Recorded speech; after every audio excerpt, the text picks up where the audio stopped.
Bonjour à tous et à toutes, c'est Gilles, je voulais venir aujourd'hui, j'ai tiré quelques cartes, on va discuter de quelques idées, qui sont des idées qui ont été partagées par le monde spirituel, qui est quand même là en assistance toujours, donc c'est bien de continuer sur ce chemin, parce qu'on passe tous par des... On est vraiment... on est vraiment à la croisée des chemins et donc il faut se préparer pour ce qui arrive. L'esprit, faut arriver à lâcher prise sur toute la résistance qui nous empêche de laisser les choses couler, flotter naturellement. Alors, le passé, présent, futur. Passé, présent, futur. Dans le passé, c'était les délais. Alors, on avait vraiment cette carte des délais. C'est quelqu'un qui vit dans un monde en noir et blanc, qui voit tout ce monde en couleur, mais qui ne peut pas rentrer dans l'image. Mais tout ça, c'est dans le passé. Actuellement, où on en est, c'est dans les possibilités. C'est l'histoire d'un aigle qui vole au-dessus de tout. L'aigle, il vole très très haut. L'aigle est un cadeau de Vénus, l'aigle royal. Et il arrive bien à voir, il a un œil extraordinaire, il arrive à voir la plus petite souris, même s'il est très très haut dans le ciel, il voit tout ce qui se passe, les possibilités qu'il peut y avoir par rapport à tout ce qui se passe en dessous, sur la Terre. Donc et ce qui arrive dans le futur immédiat, c'est le rebelle. C'est celui qui arrive à casser les chaînes, c'est l'empereur, une prise de pouvoir. On est en train de se réveiller, on n'a plus besoin d'être endormi, on est tous en train de se réveiller, à renaître. Alors il a l'aigle ici sur son épaule, et il tient la flamme de la liberté, de la vérité. La chose sur laquelle on travaille, c'est la transformation. C'est-à-dire qu'il y a des procédés naturels qui sont en train de nous transformer naturellement. Il faut éviter la résistance au changement. Et ce qui arrive, c'est l'éveil. Ici, ça s'appelle awareness, c'est l'éveil, c'est-à-dire le moi supérieur, le moi divin qui émerge de l'intérieur. Mais cette carte, traditionnellement, c'est le chariot. Ça montre aussi une reconnaissance publique d'une réussite. Donc c'est vraiment celui on va pouvoir aller de l'avant. Donc il faut vraiment avoir confiance et pas lâcher prise, enfin pas continuer malgré tout, parce que savoir que on se demande qu'est-ce qu'on a fait pour mériter des situations aussi difficiles, alors que ça fait si longtemps qu'on a cette loyauté de suivre la guidance, de suivre la voie, et malgré tout la situation est difficile. Et donc il faut absolument pas, il faut pas lâcher, il faut pas abandonner maintenant. Il faut vraiment besoin de s'accrocher, et puis bon, parce que très rapidement on va se retrouver en face du portail. Il y a des anges qui sont là en face du portail, qui vont nous aider à éliminer tous les débris cosmiques qui peuvent rester encore. Qu'on a besoin d'éliminer, tous les petits obstacles. Et donc on va pouvoir rentrer en résonance avec la chanson de notre âme. Ce qu'on doit apprendre, c'est à rester centré à l'intérieur, centré au centre de nous-mêmes, à l'intérieur des paramètres de la dualité, parce qu'on vit quand même dans cet univers. Parce que si un quart de l'humanité arrivait à prendre cette voie spirituelle, ça créerait un bouleversement qui transformerait le monde vers l'amour et la liberté. Tout le monde changerait. Mais bon, on a besoin de les attendre quand même, parce qu'on doit ascensionner ensemble. Et donc, en attendant, il faut essayer de créer cette réalité parallèle. Et parce qu'on ne peut plus, il n'y a plus besoin de retourner dans le passé. On doit lâcher prise sur tout ce qui est passé, vraiment arriver à mourir de toutes ces vieilles choses pour se préparer pour le nouveau. On a ces particules d'adamantin qui sont des particules de lumière sacrée, divine, qui ont été enregistrées, qui ont été placées dans tous nos chakras. Et donc il faut apprendre à les rendre énergétiquement puissantes pour arriver à transformer le monde des formes. C'est quelque chose sur lequel on va pouvoir travailler. Il vaut mieux avancer lentement mais sûrement dans le progrès vers notre maîtrise, parce que l'ego il veut avancer vite, il veut des choses spectaculaires, alors que l'âme veut un progrès lent et progressif pour être sûr d'assurer que chaque pas est bien intégré.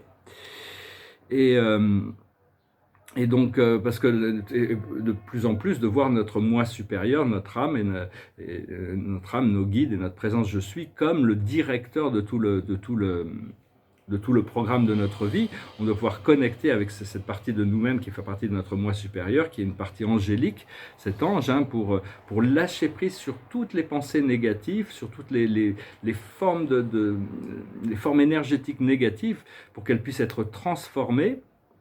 Et on se trouve vraiment à la croisée des chemins où dans notre corps diamant, cette cellule divine à l'intérieur de nous, on trouve le portail qui nous amène vers notre cœur sacré. Et donc c'est une graine d'Adam-Ève, qui permet d'activer le feu blanc de notre Père Mère Dieu, qui nous amène à la chambre où il y a le soleil doré, et à partir de là, on sera éternellement changé, on pourra communier avec nos parents divins et on sera éveillé. C'est l'archange Michael qui expliquait toutes ces choses, parce qu'il voit déjà où est-ce qu'on va. Et parce que bon, on est prêt à ouvrir plein de portes, hein, on est prêt à ouvrir plein de portes sur plein de dimensions, mais à chaque fois qu'on ouvre une porte sur une dimension, il y a différents challenges qui se présentent par rapport à chaque dimension qui nous est présentée. Il faut avoir de la discipline mentale et émotionnelle, hein, parce que sinon on retourne dans des vieux cycles plus denses et plus... Donc on nous apprend quand même à avoir une discipline mentale et émotionnelle, et de lâcher prise sur tout ce qui ne sert plus notre plus haut bien, hein, lâcher prise sur toutes ces facettes de nous-mêmes, les laisser derrière nous, et pour traverser la spirale des dimensions. Parce que bon, on vient tous de la source, mais on a dû abandonner des parties de nous-mêmes, des parties de notre conscience divine, à chaque fois qu'on descendait dans des dimensions. Mais enfin, là, maintenant, il faut apprendre, on doit permettre le lâcher-prise de croyances, d'habitudes, de choses, et même de gens qui ne sont plus du tout dans qui ne servent plus notre retour à ces plans supérieurs. Et donc, on doit toujours apprendre, on peut toujours apprendre, continuer à se projeter dans une pyramide de lumière, hein, au-dessus de nous. Dans cette pyramide de lumière, on peut entrer en contact avec nos guides, avec les archanges, avec les anges, avec toutes sortes de personnalités célestes. Et il n'y a aucune interférence d'ombre ou de quoi que ce soit. Donc, c'est bien de continuer à développer cette technique pendant la méditation. Et parce que pour arriver à l'ascension, on doit contredire les habitudes de la culture dans laquelle on vit. Sinon on reste dans les mêmes routes qui nous ont pas amenés à l'ascension. Donc à un moment donné, on ne sait pas trop si ça va vraiment nous amener là où on veut aller, mais on doit prendre la chance et arriver à se faire un nouveau choix avec la confiance, et on doit prendre soin de notre corps physique avec autant d'attention qu'on a pris soin pendant si longtemps de notre cœur et de notre esprit mental. Et parce que bon, là, on nous demande d'élever la fréquence de notre corps physique, hein, donc c'est assez essentiel actuellement. Je vais retirer quelques cartes avec cet autre jeu. Je me suis dit, bon, on va faire ça. Les cartes, c'est assez ludique. Ah, il y a une carte qui veut sortir. Alors la carte, on va considérer que c'est celle-là, que la carte... La plus haute sagesse, c'est la réparation. On doit adresser toutes ces choses de notre vie dans la mesure de ce qui est possible aujourd'hui pour arriver à réparer les choses, à réaligner, à ajuster, à rendre harmonieux certains aspects. Et sinon, on doit se préparer parce qu'on sait que de toute manière, il va falloir revenir sur toutes ces choses tout en lâchant prise du passé, mais on doit ramener toutes ces choses de notre vie en alignement. Ce que l'on doit comprendre, c'est l'imagination, utiliser notre pouvoir de l'imagination, se connecter quand même sur la vérité plutôt que sur l'illusion, parce que en réalité, tout ce que l'on peut penser qui n'est pas l'amour de Dieu est une illusion. Donc, mais pendant qu'on le vit, on a l'impression que c'est réel. Donc, des fois, il faut abandonner une illusion inférieure pour monter sur une illusion supérieure.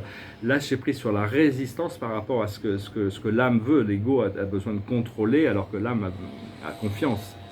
Et donc, utiliser le pouvoir de l'imaginaire, hein, comprendre le pouvoir de l'imaginaire et de la création. Ce que l'on doit faire, c'est les destinées. On doit s'aligner avec notre destinée, notre plus haute destinée. Qu'est-ce que l'on ressent le plus fort à l'intérieur? Qu'est-ce qui nous donne le plus de bien, de passion? Et l'aboutissant, c'est couper du bois, c'est-à-dire on va pouvoir se préparer on doit faire du ménage devant notre porte, mais bon, on doit se préparer, il y a toutes sortes de nouvelles choses qui arrivent, hein, donc il va falloir commencer à préparer. Là, on est en été, mais bon, l'hiver va venir, et donc il faut commencer déjà à se préparer pour être confortable, pour pouvoir, parce qu'il va y avoir d'autres orages qui vont se présenter pour l'humanité, hein, de toute manière, et donc c'est à nous de trouver ce point de confort, de stabilité qui va nous permettre d'être bien dans cette situation et de pouvoir stabiliser le monde au fur et à mesure. Alors bon, je fais des idées ici, hein, des gens qui ont peur de ces nouvelles idées. J'espère que vous n'en avez pas peur, parce que bon, ça casse un peu des barrières, parce qu'on est... on vient tous de la source originellement, à l'origine, hein. Mais avant de vouloir venir ici, on a exploré pour des centaines de vies, en Pléiades, en Arcturus, Sirius, en Antares, on avait vraiment voulu explorer toutes ces dimensions complètement très très différentes les unes des autres, des plans qui sont déjà ascensionnés dans les plans célestes, parce qu'on savait que la Terre, ça serait un plan très difficile, et on avait besoin d'intégrer tout ça. Donc reconnecter avec ces pouvoirs de créateurs qu'on a déjà développés en Arcturus, aux Pléiades, à Sirius, qui sont des parties de notre ADN qui sont créatives. Et il n'y a plus besoin de chercher des prédictions sur ce qui va se passer, parce que toutes les prédictions qui sont données, c'est des prédictions de quelqu'un d'autre, surtout quand elles sont sombres et diaboliques, et c'est dans ce qui nous amène vers cet Armageddon. Il faut vraiment lâcher prise sur tout ça pour se créer une râle. Il y a l'Armageddon d'un côté, le paradis de l'autre, et puis la masse de l'humanité qui est indécidée, qui est plus influencé par le côté sombre, parce que bon, ils sont manipulés, mais c'est à nous de créer une voie la plus paradisiaque possible. Et donc c'est important de ne pas attendre les prédictions, de ne pas chercher des prédictions. Il faut mieux essayer de rester présent dans le présent. Savoir que toutes les grandes religions ont été transformées, tous les textes des grandes religions ont été transformés pour servir le plan des reptiliens. Tout est à travers la souffrance, à travers la culpabilité, à travers l'idée que Dieu et ses messagers sont séparés de vous et qu'il fallait passer par les prêtres pour arriver à trouver, si on les paye suffisamment, peut-être qu'on pourra atteindre le salut. Alors, tout ça, c'est une illusion, parce que ces reptiliens qui contrôlaient cette matrice avaient besoin de manipuler tout ça pour arriver à garder le contrôle sur l'humanité. Mais enfin, c'est vraiment rechercher l'essence de tous ces messages. Si vous vous intéressez à ces messages, il y a vraiment que l'amour de Dieu qui est réel, de toute manière. Et donc il ne peut pas être séparé de quoi que ce soit ou de qui que ce soit. Il faut essayer de voir la vie comme un cercle. À partir du moment où on voit la vie comme un cercle, toutes les situations se complètent d'elles-mêmes immédiatement. Bon, et puis des fois, ça peut le voir comme une spirale. C'est-à-dire que si on est dans une spirale descendante, on doit respirer et repartir sur une spirale ascendante, parce que la vie, c'est aussi une spirale. On va aussi montrer la vie comme un tunnel qui était fait d'anneaux. C'est un grand tunnel, le centre est tout vide, et puis il y a toutes ces choses qui se passent dans ces anneaux, qui sont chacune de nos incarnations. Et donc après ça, tout est relatif dans la vie, mais enfin, il vaut mieux voir la vie comme un cercle que comme une ligne droite. Parce que sinon, on ne sait pas trop où on va, alors que quand on est dans un cercle, les choses se complètent et on passe dans un nouveau cycle, qui est dans une spirale ascendante. Je voulais aussi dire pour finir que les dauphins et les baleines font beaucoup pour assister l'humanité. C'est des communautés, des civilisations très avancées qui sont branchées, qui sont connectées aux fréquences supérieures de l'eau et qui maintiennent une fréquence de joie, qui sont dans la 4e dimension. Ils sont même prêts à sacrifier leur corps physique pour montrer à l'humanité que il y a besoin d'une prise de conscience. Enfin, on pouvait déjà connecter télépathiquement avec les dauphins et les baleines. Ce sont des êtres qui sont là en assistance pour maintenir une fréquence dimensionnelle supérieure, qui sont toujours dans la joie extatique, ils sont toujours...